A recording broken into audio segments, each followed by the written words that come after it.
"He's the guilty one," said Orphan boy in court. The lawyer laughs until everything changes. The silence hung heavy over the courtroom when a high-pitched voice cut through the air like a blade. All heads turned to see where this bold accusation came from, making even the guards straighten up in their chairs. "He's the guilty one," shouted Ethan Miller, just 10 years old, pointing a trembling finger directly at the man in the impeccable suit who occupied the defense table. Dr. Richard Thompson let out a loud laugh that echoed off the courtroom walls. The most respected lawyer in Charlotte threw his head back, showing his perfect white teeth, as if he had just heard the funniest joke in the world. His laughter infected others in the room, who began to chuckle softly, looking with pity at the boy in a faded orange t-shirt and worn-out sneakers. "Your Honor, I apologize for the interruption," said Dr. Richard to the judge, a smile still on his face. "It's evident the child doesn't understand the seriousness of this environment." Judge William Parker banged his gavel forcefully, his wrinkled face showing irritation. "Young man, you can't just stand up and make baseless accusations during an official hearing. Sit down immediately or I will have the guards remove you from the room." Ethan felt his legs go weak, but he didn't move. His small hands trembled, but his voice came out firm. "He embezzled the money from our donations.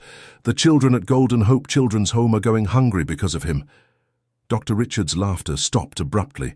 For the first time, his blue eyes fixed on the boy with attention.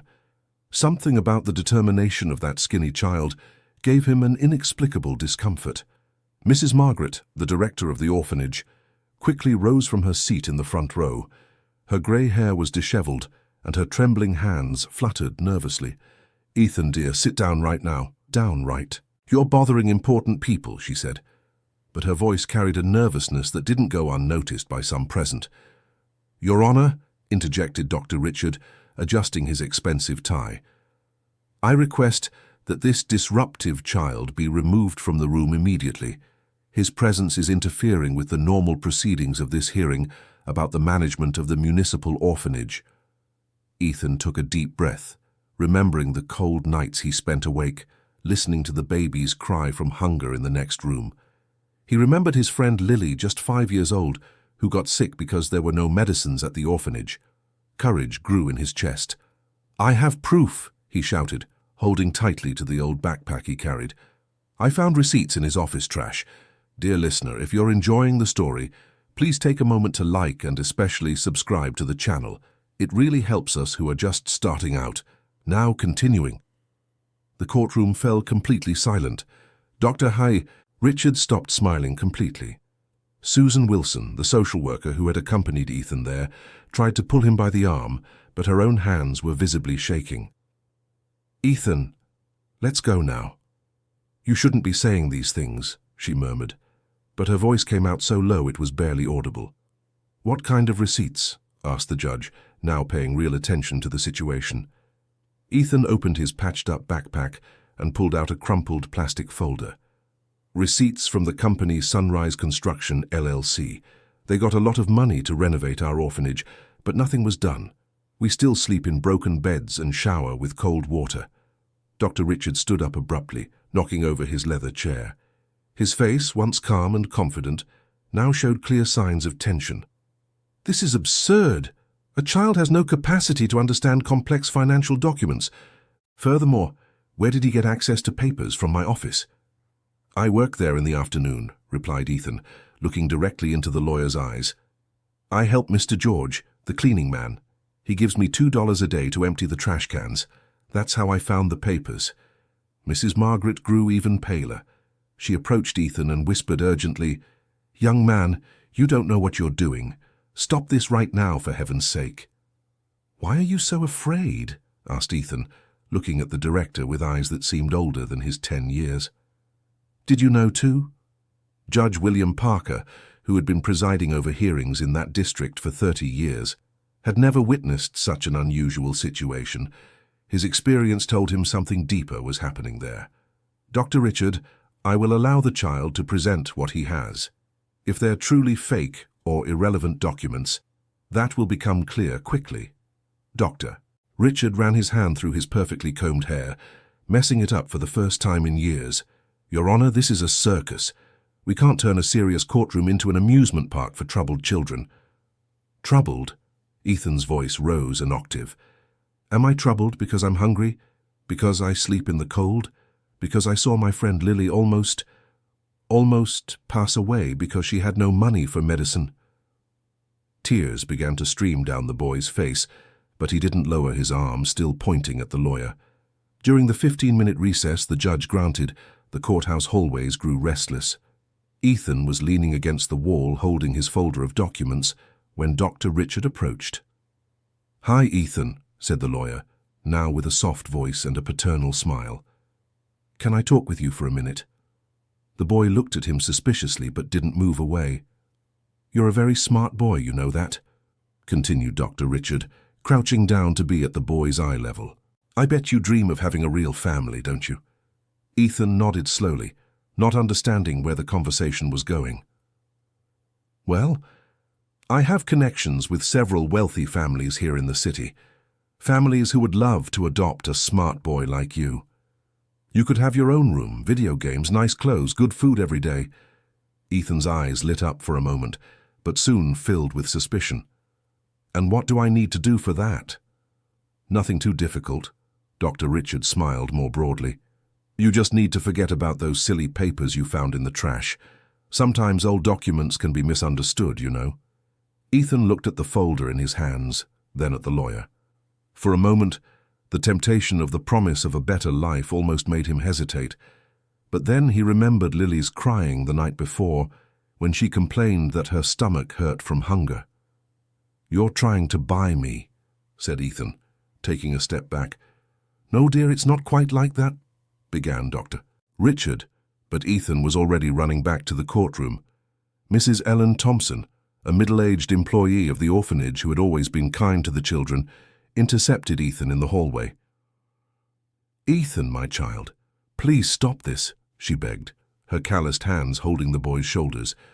"You don't understand the consequences of what you're doing." "What consequences, Mrs. Ellen?" I'm afraid of losing my job. I've worked at the orphanage for 15 years. It's all I know how to do. If you mess with the important people in the city, they'll send everyone away." Ethan saw the genuine fear in the eyes of the woman who always secretly gave him a sweet treat on his birthday. "But Mrs. Ellen, what about the other children? Don't they deserve to live better?" The woman lowered her head, tears streaming down her cheeks. "They do, my child. They really do. But sometimes life is more complicated than it seems." When the hearing resumed, Judge William allowed Ethan to approach the bench and present his documents. The boy, with trembling hands, spread the yellowed papers across the wooden surface. "These are payment receipts for Sunrise Construction, LLC," explained Ethan, his voice firmer now. $20,000 were paid for roof repairs that still leaks when it rains. $15,000 for kitchen renovations, but we still cook on a stove with only 2 working burners. Dr. Richard examined the documents quickly and shrugged. "Your Honor, these are legitimate receipts for donations toward orphanage improvements. The fact that some projects are delayed doesn't constitute any wrongdoing. Social projects always face bureaucratic obstacles." "But there was no work done at all," protested Ethan. "These payments were made 2 years ago and nothing has changed." Mrs. Margaret, who had remained silent until then, suddenly stood up. The boy is right," she said, her voice almost a whisper. Everyone in the room turned to her, including Dr. Richard, who stared at her with wide-eyed shock. "Excuse me, Mrs. Margaret?" asked the judge, not believing what he had heard. "I said the boy is right," she repeated, louder this time. "The work was never done. The money disappeared and we never dared to question it because we were always told it's better not to mess with certain people." Dr. Richard stood up as if he'd been punched in the stomach. "Mrs. Margaret, you're clearly being manipulated by this child. Ethan is known for causing trouble at the children's home. The social workers can confirm this." "No!" shouted a voice from the back of the room. Everyone turned to see Mrs. Dorothy Williams, a 72-year-old woman leaning on her cane, trying to rise from her chair in the last row. "I've been one of the regular donors to the children's home for over 20 years, she said, her voice trembling but determined. "I donate $500 every month religiously, but on the receipts I receive it always shows I only donated $200. Dr. Richard looked at her with disdain. "Ma'am, with all due respect, people your age often have memory lapses. Perhaps you're confusing the amounts." "I may be 72 years old, young man, but my mind works perfectly well," replied Mrs. Dorothy, tapping her cane on the floor. "I have all my bank statements saved at home. I can prove every penny that left my account." Ethan felt encouraged by the elderly woman's courage. He reached into his backpack again and pulled out an old cell phone with a cracked screen. "I also have photos," he said, turning on the device. "I took them secretly of the conditions at the children's home." The photos Ethan showed caused shocked murmurs throughout the courtroom. Images of children sleeping on torn mattresses, of bathrooms with leaks, of a dirty kitchen unfit for use. "This was taken last week," explained Ethan, "after years of receiving money for improvements." Jennifer Brooks, Dr. Richard's assistant, who had remained silent beside her boss until now, began to look visibly shaken. Her hands trembled as she nervously shuffled through the papers before her. "Dr. Richard," she whispered, "I need to speak with the judge." "Shut up, Jennifer," he replied through clenched teeth, without taking his eyes off the boy. "I need to speak with the judge," she repeated, louder this time. Judge William observed the tense exchange between lawyer and assistant. "Miss Jennifer, would you like to make a statement?" Jennifer looked at Dr. Richard, then at Ethan, and finally at her own trembling hands. I was instructed to alter some signatures on donation documents." The silence that followed was deafening. Dr. Richard turned white as a sheet. "Jennifer, you're making a terrible mistake," he said, his voice low and threatening. "You're lying to get out of your own responsibilities." "I'm not lying," she shouted, standing up. "I have copies of the original documents stored in my desk with the real signatures. You made me forge at least 6 donors' signatures, including Mrs. Dorothy's." Dr. Richard tried one last desperate move. "Your Honor, it's obvious there's a conspiracy here. A troubled child is being used by unscrupulous adults to harm me. This is an orchestrated attack on my reputation." Ethan, who had remained relatively calm until then, felt a wave of anger rise in his chest. "Conspiracy?" His voice came out higher. "You want to know what the real conspiracy is? Every night, me and the other children gather in Lily's room to count the days since she got sick. Do you know how many days that is?" Dr. Richard didn't answer. 43 days, shouted Ethan. 43 days she's been coughing up blood because she doesn't have money for the medicine that costs $80. Tears were now streaming down the boy's face. Our conspiracy was collecting cans and bottles on the street to try to buy Lily's medicine. Our conspiracy was sleeping huddled together so we wouldn't freeze to death when the heater broke last winter. The room was completely silent. Even Dr. Richard had lost his arrogance.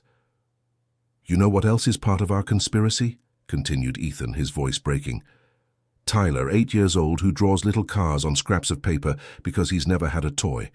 Emily, 6 years old, who always asks if her mommy is coming back, and I have to make up stories because no one ever explained to her that she won't. Jason, 12 years old, who studies by candlelight because we don't have money for the electricity bill." Ethan wiped his nose with the sleeve of his faded orange t-shirt. "That's our conspiracy, Doctor. A conspiracy to survive while you steal our future. Dear listener, if you're enjoying the story, please take a moment to like and especially subscribe to the channel. It really helps us who are just starting out. Now continuing, Howard Green, the city accountant who was present to provide clarification about municipal finances, stood up spontaneously. "Your Honor, I request permission to review all donation and payment records for the orphanage right here, right now." The judge agreed with a nod. Howard opened his briefcase and began examining the documents Ethan had presented, cross-referencing them with the official records he had brought with him. For the next 20 minutes, the only sound in the room was pages turning and numbers being calculated. Dr. Richard was sweating, despite the air conditioning being on. "Your Honor," Howard finally said, "there are significant discrepancies in the records. Based on what I can verify here, there is a shortfall of approximately $120,000 in the orphanage's finances, coinciding exactly with the period when Dr. Richard assumed legal management of the institution." Dr. Richard stood up abruptly. "That's impossible. I was just following orders from higher up. There are much more powerful people involved in this situation. What people? Asked the judge. Dr. Richard hesitated, realizing he had said too much. I can't reveal names. There is a chain of command that must be respected. Catherine Thompson, Dr. Richard's wife, who had watched the entire hearing in silence, stood up in the second row. Her elegant face was contorted in an expression of shock and shame. "Richard," she said, her voice almost inaudible, "is what they're saying true?" Dr. Richard looked at his wife with desperation. "Catherine, darling, you don't understand how business works. Sometimes it's necessary to make certain concessions to steal food from the mouths of orphan children?" she interrupted, her voice rising in volume and indignation. "That's not exactly it." "Then what is it, Richard? Explain to me how you justify looking at this boy and the other children who are suffering and continuing to lie." Dr. Richard Thompson didn't answer. For the first time in his life, he was speechless. Ethan, seeing the opportunity, stepped forward. "I started to get suspicious when my best friend Lily got sick and didn't even have money for basic cough syrup," he said, looking directly at Catherine. "I thought, how is it that we receive so many donations and there's never anything left for what we really need?" "Go on, son," encouraged Catherine, ignoring her husband's furious glare. "So I started paying attention to the adults' conversations. I heard when Mrs. Margaret spoke on the phone, when the staff whispered in the hallways. Everyone knew something was wrong, but no one had the courage to speak up." "Why did you?" Ethan thought for a moment. "Because I had nothing to lose. I already don't have a family. I already don't have my own home. I already don't have toys or nice clothes.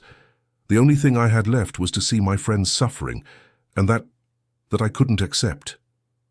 Dr. Richard Thompson, in a final act of desperation, tried an emotional plea.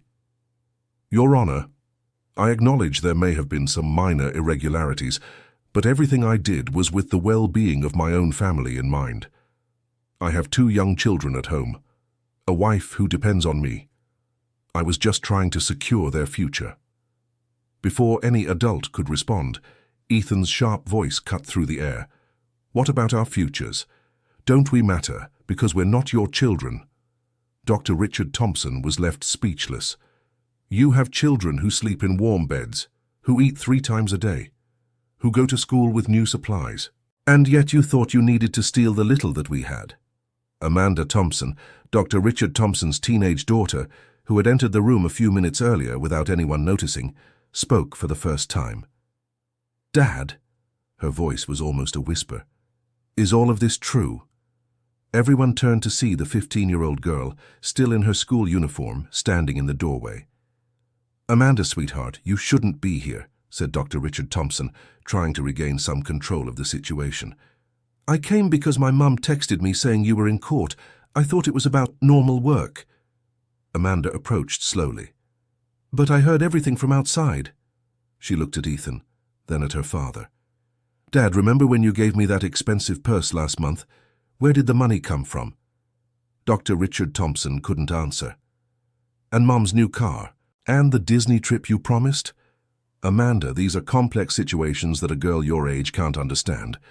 "I'm 15, Dad. I'm not an idiot," she exploded. "Did you steal money from orphan children to buy things for us?" "It wasn't exactly like that." "It was exactly like that." Amanda turned to Ethan. "How old are you?" 10, replied Ethan, surprised by the question. 10 years. You're 10 years old, and you had the courage to stand up to my father, who's an adult and a lawyer, to defend your friends, and me at 15, I never questioned anything. Tears began to stream down Amanda's face. "I am so ashamed of my father," she said to the whole room. "And so proud of you, Ethan." Dr. Richard Thompson tried to approach his daughter, but she moved away. "Don't touch me, Dad. Not until you fix all of this." Judge William Parker, who had been watching everything with growing astonishment, banged his gavel. "Dr. Richard, given the evidence presented and the confessions of your own assistant, I order your immediate suspension from all activities related to the management of Golden Hope Children's Home. Furthermore, I order the freezing of your bank accounts until the exact amount of the misappropriations is determined. Your Honor, this is absurd. I have rights. And these children also have rights, Doctor. The right to have a decent home, proper food, and basic medical care. Ethan felt his legs tremble. After months of planning that moment, he had finally succeeded. But instead of joy, he felt exhausted. "May I ask a question, Doctor?" said Ethan, looking at Dr. Richard. The judge nodded permissively. "Why did you do this? You already had everything. A beautiful house, a nice car, a family. Why did you need our little bit too?" Dr. Richard remained silent for a long moment. When he finally spoke, his voice was different, smaller. "Because I could," he admitted. "Because no one questioned, no one checked, no one cared enough to verify. You were just numbers in reports." "But we are not numbers," said Ethan, his voice firm despite the tears. "I am Ethan Miller. I am 10 years old, I like to play soccer, and I want to be a teacher when I grow up. Lily is 5 years old and draws flowers on any paper she finds. Tyler dreams of having a real toy car. Emily wants to find her mother." Ethan wiped his nose again. "We have names, we have dreams, we have feelings. We are not numbers."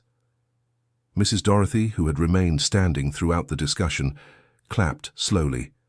Soon others in the audience joined her, until the entire room was applauding Ethan. "Well done, my boy," she said, approaching him. "You did what many adults did not have the courage to do." "Now," said the judge, regaining control of the room, "let's discuss immediate measures to ensure the well-being of the children in the orphanage." Howard, the accountant, raised his hand. "Your Honor, may I suggest forming a supervision board with community members, and perhaps implementing a transparency system where all donations and expenses are published monthly?" "Excellent idea. And what about immediate management?" Mrs. Dorothy spoke up. "I would like to volunteer to lead a temporary supervision group. I have available time and experience in administration, as I was a school principal for 30 years. "I can also help," said Catherine Thompson, surprising everyone. "I need to do something to make up for my husband's actions." Dr. Richard looked at her in disbelief. "Catherine, you can't do this to me." "I'm not doing anything against you, Richard. I'm doing something for the children. Maybe you should try too." Dear listener, if you are enjoying the story, please take a moment to like and especially subscribe to the channel. It helps us a lot, as we are just starting out. Now continuing. In the days following the hearing, life at Golden Hope Children's Home began to change in ways Ethan could hardly believe. Mrs. Dorothy indeed took over temporary supervision and brought with her an energy the place hadn't seen in years. "First thing," she announced the day after the hearing, entering the orphanage with a clipboard and a determined expression, "we are going to make a complete inventory of what you need." Ethan was appointed as her special assistant, a role he accepted with pride and responsibility. Together they went through every corner of the orphanage, noting everything that needed to be fixed, replaced, or improved. "Mrs. Dorothy," said Ethan, as they examined the leaky roof of the dining hall, "how are you so sure you will get money for all this?" The elderly woman smiled, adjusting her glasses.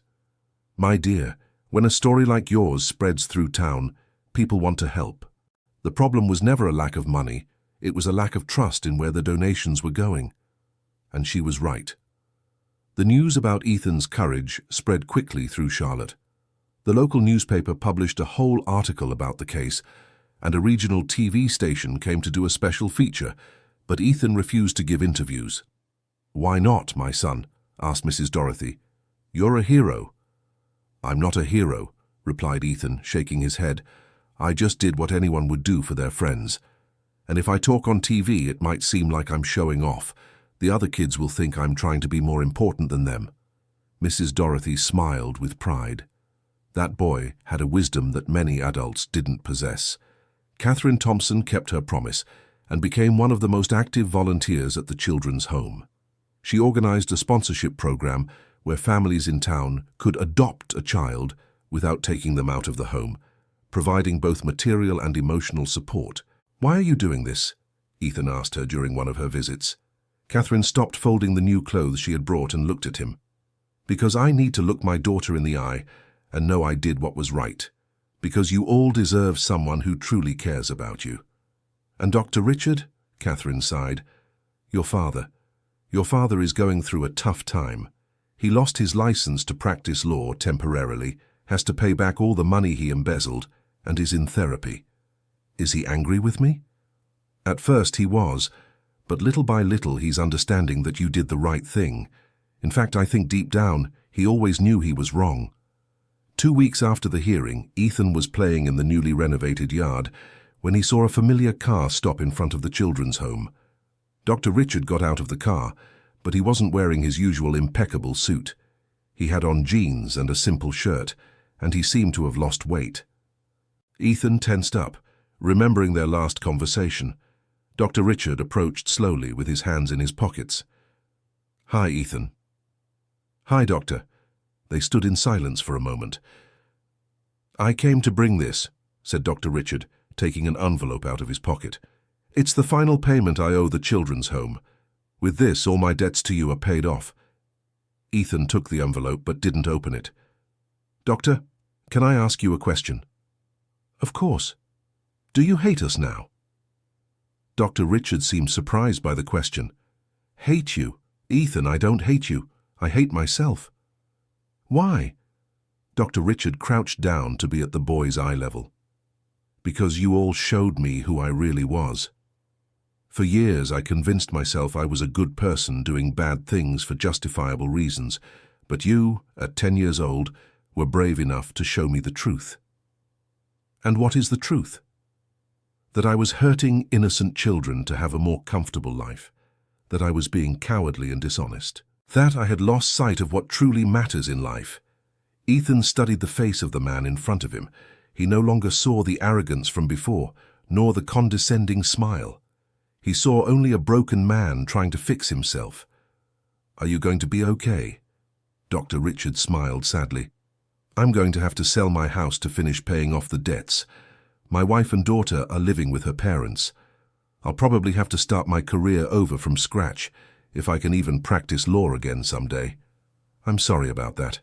Don't be, Ethan. These are the consequences of my choices. The important thing is that you all are now getting the care you always deserved. Dr. Richard stood up. I want you to know that I admire your courage. You're 10 years old and did something I, with all my education and experience, never had the guts to do. You stood up for what was right, even when it was hard. Doctor? Yes? If you'd like to visit the other children too, they'd like that. Tyler still draws little cars and would love to show someone.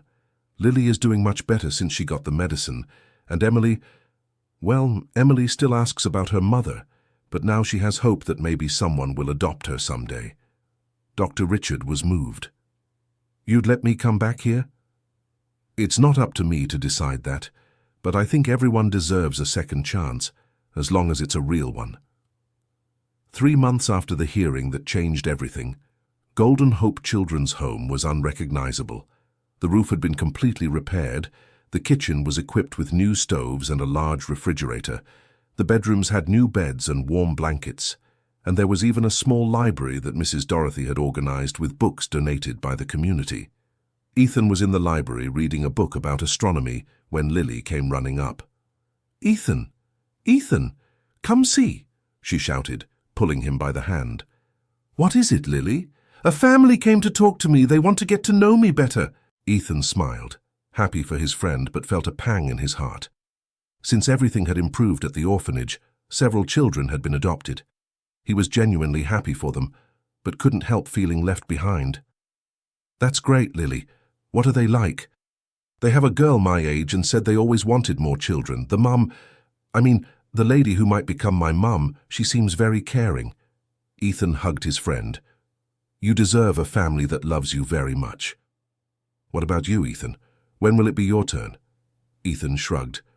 Maybe never, but it's okay. Now I know I can make a difference here, helping other children who arrive. Don't you want a family? Ethan thought about the question carefully. I do, of course I do, but I've also learned that family isn't just about blood. You all are my family too, and if I get adopted, I'll still be your brother forever. That night, Ethan was in his new warm room looking out the window at the stars when Mrs. Dorothy appeared at the door. May I come in? Of course, Mrs. Dorothy. She sat on the edge of the bed. I want to talk to you about something important. Ethan sat up, paying attention. You know my work here as temporary supervisor is coming to an end, right? Soon a new director will be appointed, and the orphanage will have its normal management. Ethan nodded, feeling a little sad. Mrs. Dorothy had become a mother figure to him. Well, I spoke with the judge, the social workers, and my family, and I'd like to know if you would agree to let me start the process to adopt you. Ethan was completely frozen. You want to adopt me? I do, my dear. In these months living with you, I've learned to love you as if you were my own grandson. You're smart, brave, caring, and have a sense of justice that many adults don't have. But you're already elderly. Don't you want to rest? Mrs. Dorothy laughed.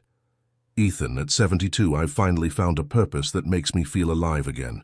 Taking care of you wouldn't be work. It would be joy. And could I still visit the other children here? Every day if you want. In fact, I was thinking you could help me create a program where children who were adopted come back to support those who are still here. Ethan felt tears streaming down his face. Does that mean I'm going to have a grandmother?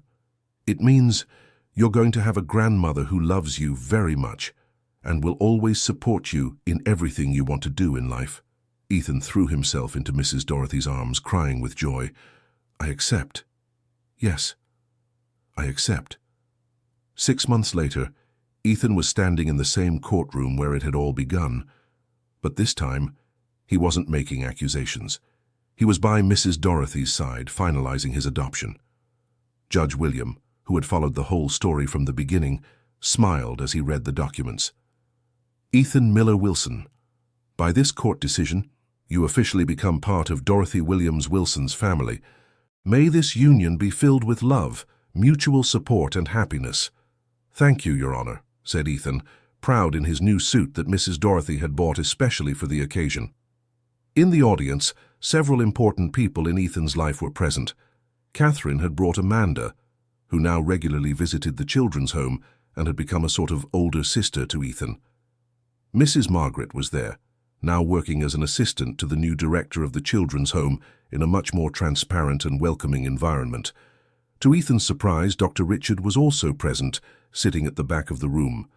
He had kept his promise and visited the children's home a few times over the past months, always humble and willing to help with whatever was needed. After the ceremony, Dr. Richard approached Ethan. Congratulations, Ethan. You got your family. Thank you, Doctor. How are things with you? Dr. K. Richard smiled, a genuine smile very different from that first arrogant smile Ethan had known. I'm starting over. I got a job as a junior consultant at a small firm. I don't make even a tenth of what I used to, but I sleep peacefully every night. And your family? Catherine and Amanda came back home last week. It will take time to rebuild trust, but we're trying. Amanda said she would only come back if I promised to keep visiting you and helping at the children's home. She was always smart. She learned from you. Dr. Richard hesitated for a moment, then continued. Ethan, I want you to know that you changed my life. Not in the way I would have liked it to change, but in the way it needed to change. How so? You showed me that having courage isn't about having power or money. It's about doing what's right, even when it's hard. And you did that at 10 years old, facing an adult who thought he could do anything because no one was paying attention. Ethan thought about that. Doctor, can I tell you a secret? Of course. Actually, I was really scared that day in court. My legs were shaking so much I thought I was going to fall, but then I remembered something Mrs. Ellen always used to tell us when we were little. What did she say? That courage isn't about not being afraid. Courage is being afraid and doing the right thing anyway. Dr. Richard was moved. She was right. And you proved it.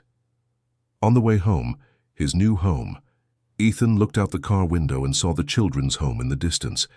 There were children playing in the yard, and for a moment he felt a pang of nostalgia. Missing it? Asked Mrs. Dorothy, noticing his gaze. A little. But it's strange. Good missing. You know when you miss something, but you're happy because things are better now. I know exactly what you mean. Mrs. Dorothy? Yes, dear. Thank you for giving me a family. But thank you even more for not trying to make me forget where I came from. Ethan, where you came from made you who you are today, and who you are today is someone I am very proud to call my grandson." That night, in his new room at Mrs. Dorothy's house, Ethan wrote in a journal she had given him as a gift, "Today was officially the best day of my life. I gained a grandmother who truly loves me and a home where I can grow up safe and happy. But most importantly, I now know that my voice can make a difference in the world. The other children at the children's home are doing well. Lily was adopted by that loving family and sends me letters every week. Tyler received not one, but 3 toy cars from a family that wanted to sponsor him. Emily hasn't found her mother yet, but an aunt she didn't know existed came forward, and they're getting to know each other.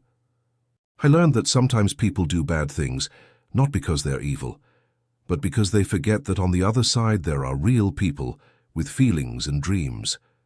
Dr. Richard wasn't a bad man. He was a man who had lost his way.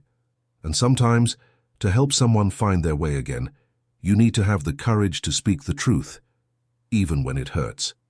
Mrs. Dorothy told me that when I grow up, I can be anything I want. I still want to be a teacher, but now I'm also thinking about studying law. I want to use my voice to defend other children in need, just like good people use their voices to defend me.